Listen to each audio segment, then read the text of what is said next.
A paz do Senhor Jesus, tudo bem? Hoje nós vamos estudar a lição 4, Conhecendo a Minha Personalidade. Todos nós nascemos com características específicas, que marcam a nossa identidade e resumem quem somos. Outros aspectos são formados ao longo da vida e que influenciam as nossas escolhas. A ideia é reconhecer os pontos positivos e os negativos de cada temperamento, e que ajuda-nos a compreender a nós mesmos e aos outros também. Mas qual a diferença, por exemplo, entre personalidade e caráter, que são duas coisas que são bem próximas, Personalidade é um conjunto de características psicológicas marcantes de um indivíduo que determina os padrões de pensar, de agir, de sentir, ou seja, a individualidade pessoal e social de alguém. Essas características influenciam as atitudes que alguém tem em relação ao mundo que a cerca. Então, quer dizer, são características nossas, psicológicas, que vão nos ajudar, que vão influenciar nosso modo de pensar, o nosso modo de agir, nosso modo de sentir. Cada pessoa tem uma forma de reagir a alguma situação que está passando. E personalidade, ela é o quê? É igual a caráter mais o temperamento. E o que é o caráter, O caráter é a nossa força moral e ética. Ele guia o nosso comportamento de acordo com os valores e princípios que nós temos. As qualidades que constituem o caráter de uma pessoa podem ser boas ou más. Então, quer dizer, quando a gente fala de princípios e valores, por exemplo, nós temos os princípios e os valores cristãos, que é o quê? O amor, a paz, a gente ter alegria com as pessoas, respeito pelas pessoas, colaborar. Esses são os nossos princípios. E tem pessoas que existem que têm outros princípios, E o caráter, ele pode ser o quê? Bom ou mal. Tanto é que a gente não fala que uma pessoa fala assim, aquela pessoa tem uma personalidade muito má, ela tem uma personalidade muito boa. Não, a gente fala caráter. Aquela pessoa é de bom caráter ou é de mau caráter. Isso está muito ligado a esses princípios que eu estou falando. Por exemplo, uma pessoa que rouba, a gente fala o quê? Que ela é uma pessoa mau caráter. Por quê? Os princípios dela, ela não respeita o próximo, ela não respeita que aquele objeto é daquela pessoa e ela não pode pegar, Ela não pode roubar, ela não pode matar. Isso são o quê? Princípios. E tem aquelas pessoas que a gente fala que é de bom caráter, que ajuda o próximo, Que nesses momentos aí de dificuldades que nós estamos passando, sempre está disposto a ajudar, são pessoas sinceras, São pessoas fiéis. Isso é o quê? Pessoas de bom caráter. E o que é o temperamento? Já que personalidade é caráter e temperamento, O temperamento são qualidades que já nascem com a pessoa. É uma coisa genética que a gente fala, O caráter ele vai sendo adquirido de acordo com a vida, de acordo com o local que ele está. Ele pode ser influenciado. O temperamento não, você nasceu com aquilo. Porém, o temperamento ele não pode ser trocado, mas ele pode ser o quê? Equilibrado, ele pode ser ajustado. Por quê? Pelo Espírito Santo de Deus. Ele pode nos ajudar. Apesar da gente ter nascido com esse tipo de temperamento, o Espírito Santo pode nos ajudar. Como assim temperamento? Tem pessoas que elas são mais o que? Extrovertidas, mais alegres, ela já chega, ela cumprimenta todo mundo, sempre sorridente, feliz. Tem outros que ele é mais quieto. Ele até gosta das pessoas, mas ele chega de uma forma mais quieta e tudo mais. Eu, por exemplo, eu sou uma pessoa que quando eu chego no local, eu não chego lá, oi pessoal, vou abraçando, não é meu estilo, eu não sou assim, eu até gosto das pessoas, mas eu sou mais tímida, mais reservada. Então eu chego, oi pessoal, vou dando aquele tchauzinho, aquela coisa bem assim, E já tem outras pessoas que já chega bem expansivo. Tem pessoas, por exemplo, que ela consegue se concentrar, Consegue estudar concentrado ali e tudo mais. Tem outras pessoas que têm mais dificuldade de se concentrar. Isso é o quê? É ligado ao temperamento. Tipos de temperamento. Existem vários estudos, e existem várias técnicas para definir os temperamentos e tudo mais, mas a gente vai ficar com esses aqui que são os mais clássicos, são os mais conhecidos, Que é o sanguíneo, o colérico, o melancólico e o fleumático. A gente vai estudar cada um deles nesta aula. Vamos começar pelo sanguíneo. Quais são as características do sanguíneo? Ele é animado, ele é amigo, alegre, sociável, espirituoso, falante, exibicionista e indisciplinado também. Esse é o sanguíneo, é aquela pessoa que já chega chegando, E quais são os pontos fortes? Ela faz novas amizades, Gosta de estar perto das pessoas, ele anima todo mundo. Ele expõe os sentimentos dele, ele é sincero. Se ele está feliz mesmo. Se ele está triste, ele expõe, não tem problema nenhum. Quais são os pontos fracos, Ele gosta de começar as coisas, mas não termina. É aquela pessoa que não é ali determinada, vamos dizer assim. Esquece, se ele marcou um compromisso com você, é capaz ele até de esquecer. Esquece que é uma beleza. pode explodir, né, de repente, mas da mesma forma que ele ficou bravo, que ele explodiu, que ele brigou com a pessoa, daqui a pouco ele esqueceu e tá tudo de boa, parece que não aconteceu nada. E no campo espiritual, ele se arrepende várias vezes pelo mesmo pecado. E que na Bíblia tinha esse perfil? Você se recorda de alguém na Bíblia, algum personagem bíblico que era meio, né, explosivo, já chegava, já sempre falava, sempre tomava a palavra? Se você pensou em Pedro, você acertou. Né? Pedro era uma pessoa impulsiva, ele era desinibido e falante, ele era interesseiro. Por exemplo, impulsivo. Quando ele vê Jesus andar sobre as águas, ele fala, ó, se tu és o Deus mesmo, se tu és Jesus, deixa eu andar também sobre as águas. Desinibido e falante. Quando o Senhor fala assim, olha, o que estão dizendo aí de mim, né? Aí uns falam, o Senhor é de João Batista, de Elias, e começa a falar, né, várias coisas. Aí Jesus pergunta, e vocês, quem dizes que eu sou? Pedro é o que já toma a palavra e fala, tu és o Cristo. Né? Então, ele já fala direto, né, aquele que não tem vergonha. E ele também é interesseiro, vamos dizer assim. Quando o Senhor falou para ele, olha, larga tudo, né, e vem me seguir, Pedro pergunta, mas o que a gente vai ganhar com isso? Né? O que a gente vai receber em troca disso? Isso bem lá no comecinho, né, quando Pedro estava conhecendo a Jesus e tudo mais. Então, essas são algumas características de um sanguíneo. E só que tem o seguinte, Pedro, quando ele se converte, o temperamento dele é equilibrado. Pedro ainda continua sendo ousado, Pedro continua falante, ele continua, só que agora ele é mais equilibrado, ele não age tanto na impulsividade, naquilo que ele já pensa e já fala. Não, o Espírito Santo trabalhou na vida. Não é que Pedro ficou mais quieto, mais ali, não. O Senhor foi trabalhando, Pedro foi pensando mais antes de agir.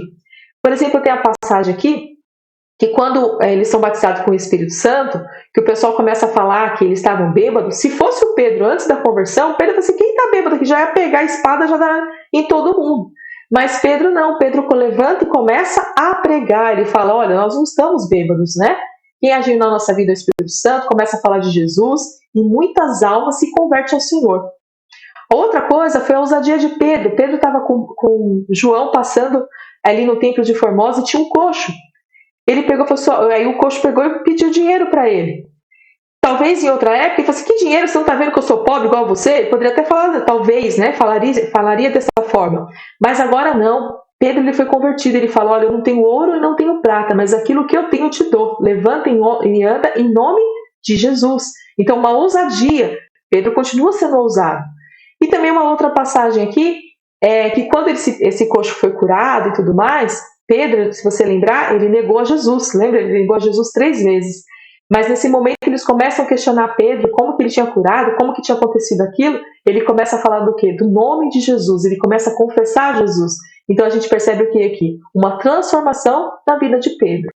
Apesar das características dele ser nata, ela pode ser controlada pelo Espírito Santo de Deus.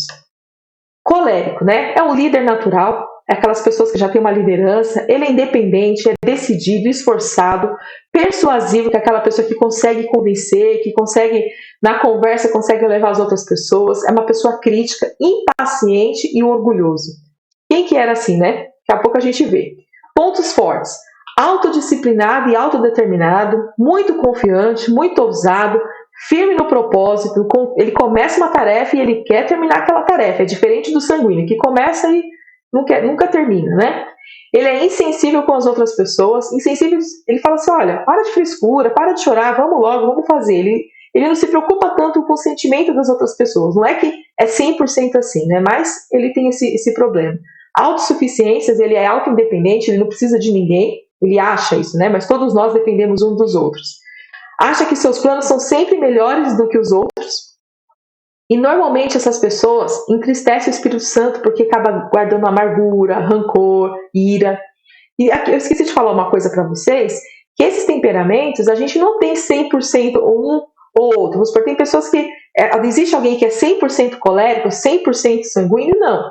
Esses comportamentos, eles se misturam também. Tem um que tem um pouco mais de destaque na sua vida, mas eles se misturam também, tá bom? E também não leve isso aqui a ferro e fogo. Olha, exatamente assim. Não, tem algumas coisinhas que às vezes muda de pessoa para pessoa, porque também lembra que tem o caráter, lembra que tem o convívio da sua família, então acaba mudando algumas coisas. E qual personagem, então, era colérico na Bíblia? Paulo. Você fala assim, mas o Paulo era isso? Sim, o Paulo era cruel. Se você lembrar, antes da conversão de Paulo, era Saulo.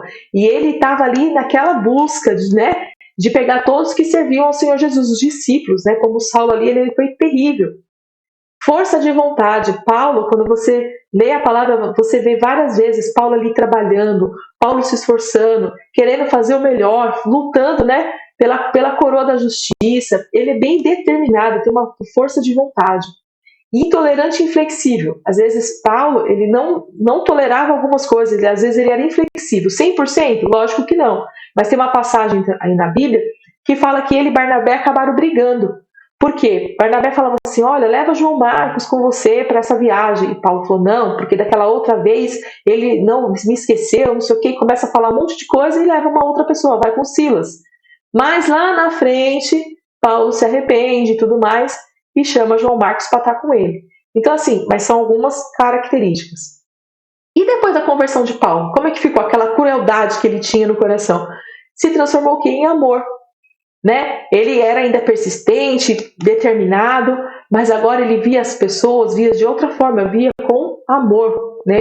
O Espírito Santo fez assim, transformou ele, né? De perseguidor para ser perseguido. As pessoas que perseguiam agora Paulo porque ele falava de Jesus. Paulo começou a ter paz, né? Aquela pessoa que era impaciente, né? Agitada, começou a ter paz. Ele tem paz. Você vê em todos os momentos quando ele está preso, quando você vê Paulo com paz. E humildade, porque a pessoa que é colérica, ela acha que o plano dela é melhor, que tudo dela é melhor, que ela é autossuficiente, que ela não precisa de ninguém. E aí Paulo ele começou a ser transformado. Tem uma passagem na Bíblia que Paulo pede para Deus, falou assim, Senhor, tira esse espinho da carne. A gente não sabe que espinho é esse, a gente não sabe que problema é esse que Paulo tinha, que ele estava pedindo para Deus tirar. A Bíblia não revela. Mas o Senhor falou para ele assim, Paulo, a minha graça te basta. O Senhor falou, eu não vou tirar o espinho de você, mas eu vou te ajudar a conviver com esse espinho. Você vai conseguir fazer as coisas com a minha graça. Então, quer dizer, Paulo dependia de Deus. E Paulo foi tendo amor, foi sendo transformado. Mas aquela determinação, aquela coragem, aquela pessoa assim que é boa de projetar, de tudo, Paulo tinha. Tanto é que Paulo, ele implantou diversas igrejas, né? Vamos lá. Melancólico. Analítico, organizado, persistente, quieto, confiável, inseguro, ressentido, negativista. Esse é o melancólico, algumas características. Quais os pontos fortes? Tem uma grande sensibilidade, ele se comove com as pessoas, né? E ele também é uma pessoa geralmente muito sensível. Possui forte tendência de perfeccionista, que é fazer tudo certo, tudo correto, tudo certinho. O padrão dele é elevado de perfeição, de qualidade. Quais os pontos fracos? A natureza dele tão sensível que ele se ofende por qualquer coisa. Às vezes, numa brincadeira, você falou alguma coisa, o melancólico já fica triste, ele já se entristece, ele não entende que aquilo é uma brincadeira, ou até mesmo se alguém fez por maldade, ele não pode ficar daquela forma tão depressivo, tão ofendido, né? Ele é tão analítico, ele é tão ali perfeccionista que acaba sendo pessimista, achando que não vai dar certo, que não vai conseguir e tudo mais, né? Ele é temeroso, ele é inseguro, ele é muito crítico com as outras pessoas e muito crítico com ele também. Vamos lá. Qual personagem bíblico era melancólico? Moisés era melancólico. Você fala, nossa, irmã Renata, mas Moisés era melancólico. Mas assim, não pense que Moisés ficava lá chorando. Não enxergue o melancólico assim. Ele era sensível e tudo mais, mas não é aquela pessoa que fica só chorando, tá bom? Ele era talentoso, né? Porque ele foi educado em toda a ciência lá do Egito, aprendia rápido, e você via as coisas que Moisés fazia, né? A forma, lógico que Deus dava instrução para ele, mas ele era muito talentoso nas coisas que ele fazia. Ele era abnegado, quer dizer, um exemplo de renúncia. Ele renunciou às coisas dele para quê? Para servir o povo de Deus, atender o chamado de Deus. Então, ele deixou a vida dele, deixou a esposa, os filhos para lá ajudar. Depois, lá na frente, se encontraram, mas ele largou para poder servir a Deus. Ele também tinha o que aqui a gente fala, né? Complexo de inferioridade. Isso é uma característica do melancólico. Ah, Senhor, eu não tenho talento, eu não sei o que eu vou fazer. Como é que vou chegar lá para falar para o faraó? Quem sou eu? Aí ele fala assim também, ninguém vai acreditar em mim, Senhor. Como que eu sempre colocando, né, um complexo de inferioridade. Ah, Senhor, eu não sei falar em público, até que Deus vai lá e manda Arão, que é o irmão dele, para estar falando. Então, o melancólico, ele tem um certo temor, né, um complexo de inferioridade. Ele acha que ele não vai conseguir, mas consegue. Com a ajuda de Deus, a gente sempre consegue, né? E também tem o que? O fleumático aqui, que é o último que a gente está vendo, é o controlado, satisfeito, bom ouvinte, paciente, reservado, influenciável, medroso e pouco entusiasta. É semelhante aí um pouquinho ao melancólico, né? Bom conselheiro é uma pessoa que analisa a situação, dá bons conselhos, preza também pela perfeição das coisas, se alegra quando as coisas estão bem feitas, está tudo certinho. Bom ouvinte é aquela pessoa que as pessoas procuram para conversar com ela, para falar com ela, porque ela vai ouvir. É uma pessoa que escuta as outras, né? Ouve, tem maior paciência, né? E é metódico na organização, uma pessoa que gosta de tudo muito bem organizado. Qual o ponto fraco? Uma pessoa preocupada.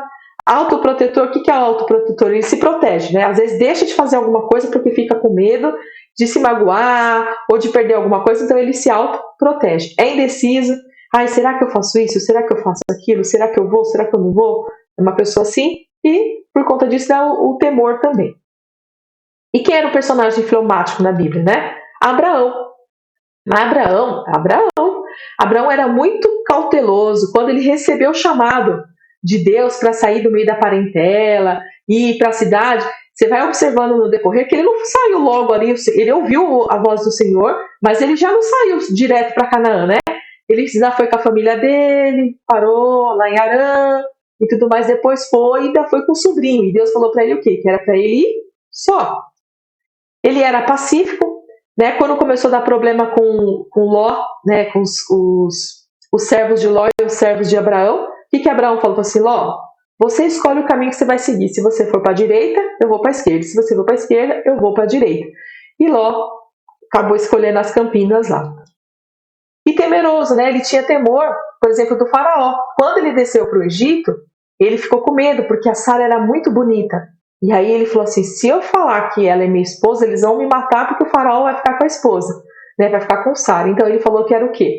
Que ele era irmão. Era verdade? Eles eram meio irmãos. Isso é verdade, mas na real situação ele era o quê? Ele era esposo de Sara, né? Ali não estavam somente como irmãos. Era meio irmãos e... Aí vamos abrir um parênteses aqui. Você fala assim, nossa, irmã Renata, mas o irmão pode casar, o meu irmão... Hoje a gente não pode, não é isso que a Bíblia fala. Mas naquela época era permitido porque casava-se com as famílias, né? Sempre buscava entre as tribos, entre as famílias, e era assim. Hoje já é diferente. Então, terminando aqui a nossa aula, o nosso temperamento é parte permanente da nossa personalidade e ele ficará conosco do começo ao fim da nossa vida. Ele poderá modificar-se um pouco durante certos períodos à medida que a gente vai amadurecendo, passando a infância, a juventude e daí para a vida adulta. O temperamento explica nosso comportamento, mas não deve servir de desculpa para ele. Sendo parte da nossa natureza humana, ele deve ser controlado. O que eu quero dizer aqui? Às vezes a gente fala assim, eu sou assim mesmo, eu nasci assim, eu vou ser sempre assim, não vou mudar. Esse é o meu temperamento. Opa, isso não serve de desculpa. Você é mal educado com as pessoas e você vai falar que é por conta do seu temperamento? Não, isso não existe. Você pode até ser agitado, às vezes, né, ser uma pessoa que explode mais fácil, que perde a paciência mais fácil, mas isso não te dá o direito de ser assim, de você falar que você age dessa forma porque você é assim, seu temperamento. Isso Deus não se agrada. Tem que ser o quê? Controlado. E essas coisas vai melhorando ao longo da vida. Na adolescência existe o quê? Muitos dilemas. Tem hora que você fica assim, será que é? Será que não é? Como é que eu vou agir? Uma hora, se a gente for pegar esses temperamentos, parece que os adolescentes têm todos eles. Mas lembre-se que eu falei desde a primeira aula, vocês estão no momento de transformação. Né? Então tem os hormônios, o corpo está mudando, a cabeça está mudando, muita coisa acontecendo. Então tem hora que você está um pouco mais triste, que você fala, eu sou melancólico. Tem hora que você está o colérico, o que você vai fazer e tal. Tem hora que você está mais o fleumático, que você está mais a fim de ouvir, de prestar mais atenção. Daqui a pouco você está o sanguíneo, que você está animado, acordou dando bom dia para todo mundo, tá? Parece que tem todos os temperamentos, mas você tem o seu temperamento, a sua forma, né? E você tem que saber como controlar. Não é, também não vai achar como desculpa, né? A irmã Renata falou mesmo que eu tô nessa fase, viu, de mudança, então tem hora que eu tô assim mesmo. Não é assim, gente. A gente tem que tomar cuidado. Tem que respeitar o próximo, respeitar os nossos pais. Por mais difícil que seja o momento que você está passando, por mais que as pessoas te contrariem, como é que você vai reagir? Por isso que você tem que conhecer seu temperamento. Com qual que você mais se identificou? Lembra que às vezes tem umas misturas, mas qual é aquele que você mais se identificou? Me identifiquei mais com esse? Quais são os pontos né, que não são tão bons? Quais são os pontos fracos? E até que eu coloquei aqui, ó, quais são esses pontos negativos que precisa ser disciplinado? O que você precisa fazer? E você vai fazer o que? Vai pedir para o Espírito Santo te orientar, te auxiliar nesses momentos, nesse seu comportamento, nesse seu temperamento. E aí você vai vendo que você vai mudando. Se Pedro mudou, que era um homem, ele já era adulto, ele já estava ali formado, o temperamento dele, ele mudou o quê? Algumas coisas. Não vai mudar 100%. E você também não pode querer mudar 100%. Eu conheço uma pessoa que ela é muito alegre, muito feliz. Nossa, ela é assim, felicíssima, sempre de bom humor, né? Sempre preocupada com as pessoas, mas é muito, muito, muito alegre. Quando ela chega, a alegria chega junto, né? E uma vez uma pessoa falou para ela, falou assim, olha, você é esposa de um obreiro, você não pode agir dessa forma. Você tem que ser mais contida, mais não sei o quê, papapá. Essa pessoa falou, ai, tá, é verdade, acho que eu tenho que mudar. E ela tentou ser o quê? Quieta, aquela pessoa que chega, tal, tal. Só que aquilo ali não era o jeito dela. Aí o marido dela falou assim, olha, eu casei com você, eu já sei qual é o seu temperamento, eu gosto de você dessa forma. Então ela começou o quê? Ela começou a entender que ela estava querendo mudar e ela estava ficando triste, porque ela não estava sendo do jeito dela. E da mesma forma, uma pessoa que é quieta, que ela é tímida, é lógico, tem que melhorar a timidez, não pode ser tão excessiva essa timidez, porque pode te prejudicar na escola, no serviço lá na frente, quando você começar a trabalhar. Só que você não adianta você querer mudar. Da noite pro dia, falar assim, não, agora eu vou conversar com todo mundo. Você vai ficar o quê? Triste, né? Então você tem que observar agora quais são aqueles que realmente te incomodam, qual aqueles que realmente te prejudicam. Apresente para o Senhor e o Senhor vai te ajudar a melhorar e ser da forma dele. Aí você vai se parecer cada vez mais com Cristo, com a vontade de Cristo, com os princípios que ele deixou na palavra. E é muito importante que cada um tenha o seu temperamento e ele seja controlado pelo Espírito Santo. Porque você já pensou se todos nós fôssemos iguaizinhos? Seria muito chato, né? Todo mundo igual, a gente ia ser um robô. Mas o Senhor não nos fez assim. Ele fez cada um de uma forma. Não existe ninguém igual a você, ninguém. Você é especial, você é único para o Senhor. Tanto da sua forma física, até mesmo os gêmeos têm alguma coisa, por mais parecido que eles sejam, tem alguma coisa diferente. Inclusive, as digitais dele é diferente. E o temperamento muitas vezes também é diferente. Amém, adolescentes? Acabamos a nossa aula. Vamos para as nossas perguntas, que são o que é personalidade, o que é caráter, o que é temperamento e quem pode nos ajudar a corrigir e reorientar o nosso temperamento. Amém? Que Deus os abençoe e uma boa semana.